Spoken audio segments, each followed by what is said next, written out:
Not your average tabletop. Woohoo! Welcome to Not Your Average Tabletop. I'm Zach. And I'm Pepper. And today we're doing our chippy review of Galaxy Rush. And yes, alongside this we'll have an unboxing video and a playthrough video. So if you want to see how it plays, or see kind of some of the components a little closer up possibly, check those videos out. But otherwise, we'll get right into the Sea of Chippy. And this game was sent to us by last night games, so take that into consideration. Yep, tens all around just for that. Thank exactly.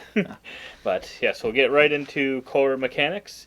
The Sea in Chippy, if you've never watched one of our reviews before. And I'm going to give this a 7.25.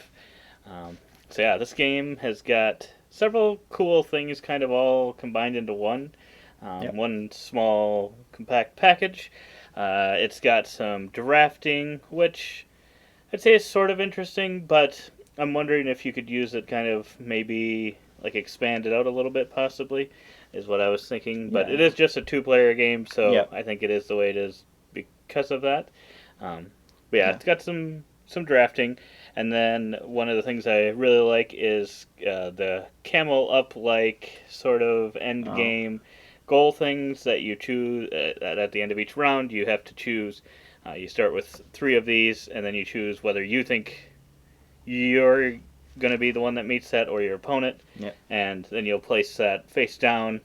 And then at the end of the game, you'll check all of those and see which ones are right or not. And the earlier ones get like 6 points, then 5, then 4, then 3, 2, 1, depending on how that works. So I really like that. I find that pretty interesting. But yeah, what was it? What else did I say here? What else did I say here? You think of it. I'll just agree. My number is an 8.25, so a point higher. I think I usually do tend to have higher numbers than you in a lot of games, unless it gets to like the really heavy, crunchy Euros. Then you're usually probably at least a point or two higher than me there. But I really like the mechanisms there. The drafting is kind of similar to King Domino, where it's kind of valued things that you draft. So if you pick maybe a more valuable one, you're going to be going later on in the next turn. Except it's just like bam, bam, bam, bam. Where in King Domino, it's like a whole round, and you do all these things. Feels and like you get back to it. More. This one, you're just doing that drafting like 6 times in a row. And I really enjoy that mechanism, and possibly the ability to forego a card in order to jump ahead of an opponent to get something really nice further on. And I really found that the resources, when you get them, and if you can really get that engine going, I feel like that is so satisfying, and just to get big chunks of points every single turn, hopefully later on in the game. Yeah, I do like that piece quite a bit. And I do like the part that no card is really dead to you either, because you can flip it over and choose it to go a certain amount of distance, which is judged at the end of each round as to who went the furthest.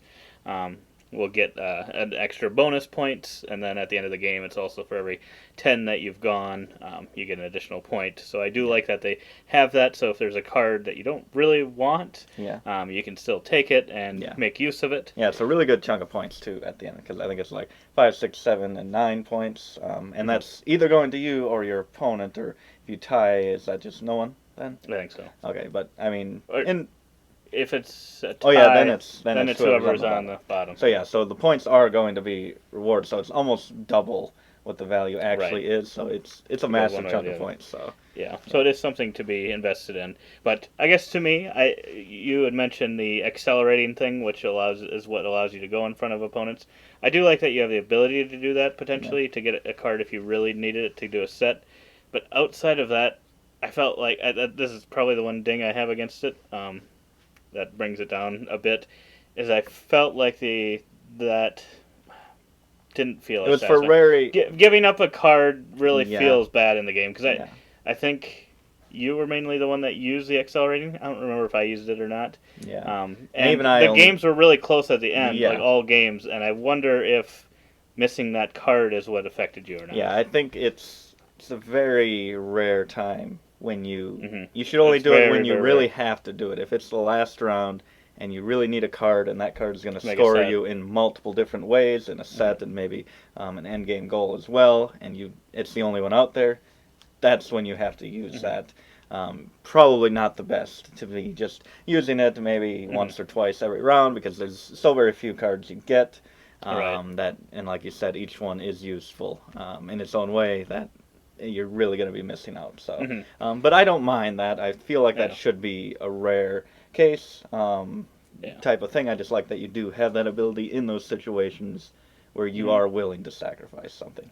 That's true. But yeah, just to me, I guess I would rather it made me feel a little bit more clever, and it didn't really feel as clever to me. Yeah. So, but I do see how it gives you the opportunity to maneuver if needed. So, yeah. Then history. I've played this one 4 times. 3 times against you, 1 time against Michaela. Yeah, and I've played it 3 times. 3 times against Michaela. But I feel like with our games, we've kind of tried the different point ways, each of us. So I think we have a good feel of it. So this could probably potentially bump us up another 0.6, 0.7 at the end. So keep that in mind when we get to the overall score, because history can be a total of 10 plus times. So yeah, it can at most add a whole point to the overall score. So, and that is kind of like the one that can hurt sometimes, where it really shouldn't, because, I mean, we will get it to 10 plays eventually, so... Yeah, but that's just showing, kind of taking into account that we haven't actually necessarily, played it 10 times yet, so... then we get into investment, so... I'm coming in with a 7 on this one. I do really love the fact that it is very quick. It says 20 minutes on the box, and I wasn't sure if that was going to be a lie or not, but I think you would be able to get it done in 20. I think did we always get it done in 20? I think maybe not a little longer. Maybe not the playthrough, just because we were explaining a few more things. That's true. But it was always right around that mark. Yeah, I think once you know how to play, it's going to be pretty quick. Yeah. Because your options are pretty limited, so it's not like you're making long strategic decisions necessarily. Or decisions that take a long time. Yeah. But then part of me was wondering, is it too quick? I like kind of what some of it's doing, but at the same time, I'm wondering if it could use maybe some more card types possibly, and just somehow give you more time to get cards. But at the same time, that engine building part that you brought up, I think feels just about right at what it currently is. So then you'd have to change that. So then I don't know if that would be worth changing, because that is pretty cool. The pacing of that one is just perfect with kind of what the cards require and what you're able to get through the rounds. I think that is like just executed perfectly. But yeah, I have an 8 here, so another point above you. I do love that it is so quick. Although, so investment also kind of goes into replayability and what you get out of it. I don't know if this is going to vary that much from game to game. I think there are a few different paths you can go on, but I think once you start on the path, it's at least most satisfying to just continue going down that path. And it is very rewarding, each one, like getting those resources and just getting cards, but then at a certain point, it feels like, obviously, we're not experts at the game, so it may be better to do other things, but it feels like the decisions start to kind of make themselves. Right. And like you said, if they maybe added like a couple different types of cards, or just mix something up extra in there, that could add a little more depth to keep decisions being made throughout. Right. Or maybe if I don't know the exact percentages of what types of cards are in there, but maybe if you could have like different sets or types of cards that you could kind of mix in and use a certain amount of them instead. But I don't know the actual layout of the deck and if that would actually work or not. But I could see maybe something like that would be cool. Turn it into kind of like a Sushi Go party type thing. Where you have kind of those different ones.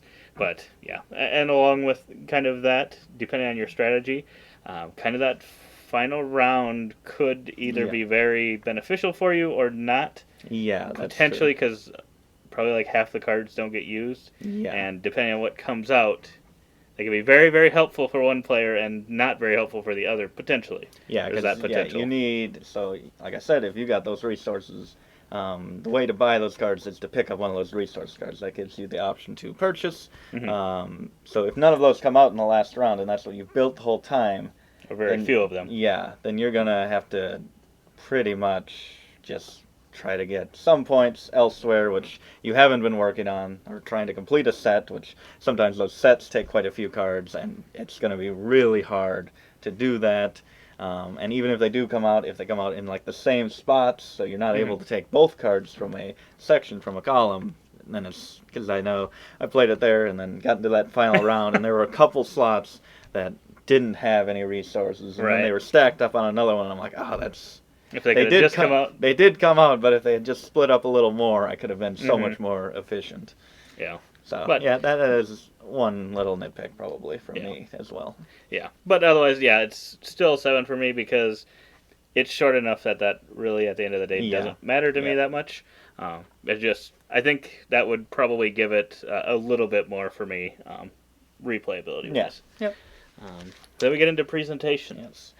Presentation, this is an 8.5 for me. I really enjoyed the look of this game. It's got the space theme, and a lot of times the space theme can be not very colorful, but these ones are very colorful, I think, and it has great components. Nice little wooden ships are awesome. They got a little screen printing on there as well.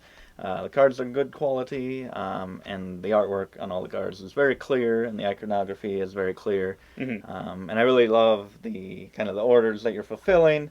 As the rounds progress, the planets printed on there get bigger and bigger and bigger as they're worth more points, and I just love that little detail that was put in there.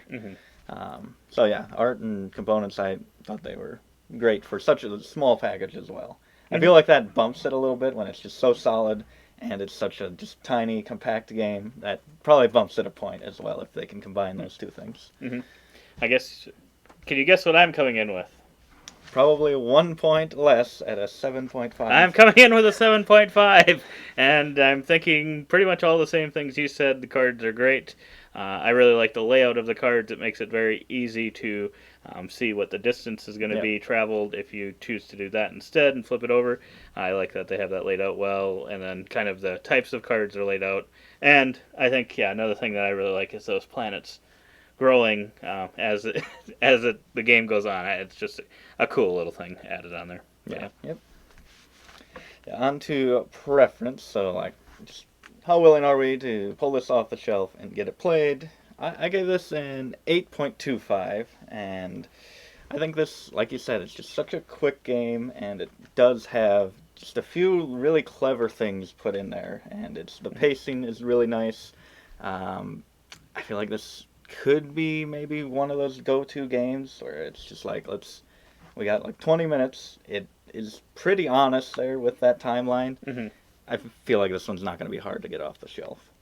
Yeah, I kind of agree. I'm coming in a little lower. I've got a 6.5, which I think is just mainly based on kind of what I had brought up before, the kind of some of that replayability. But it is that fast, and if someone wanted to play it, I would definitely be willing to play it because it's going to be a quick teach, even if they've never played it before. It's going to be super fast, and it's still a lot of fun. I think, like I said, if it just had a few more options, a Sushi Go Party type thing, or just a small expansion of some different card types, I think that would just get it to that next level for me. That I would want to be taking out a lot and a lot. I think we just have so many really good two-player games that's true. I'm just in my head trying to compare them, and then I'm like, well, I'd probably rather play this two-player game and this one. So that probably hurt it a little bit more than maybe it should have, because it is still one that's is a lot of fun, because I do like drafting. I do like all the little things happening in here. It just, wish I had just a little bit more.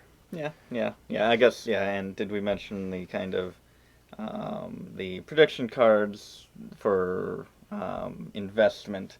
I think there are just kind of 4 things that they kind of talk about, like distance traveled, and then like 3 types of scoring. Either have the most or least of those.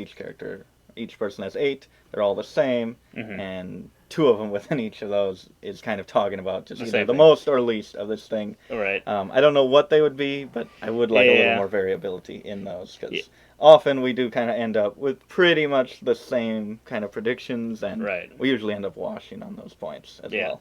So yeah, that's kind of unfortunate because yeah, that is a part that I find to be really cool and satisfying.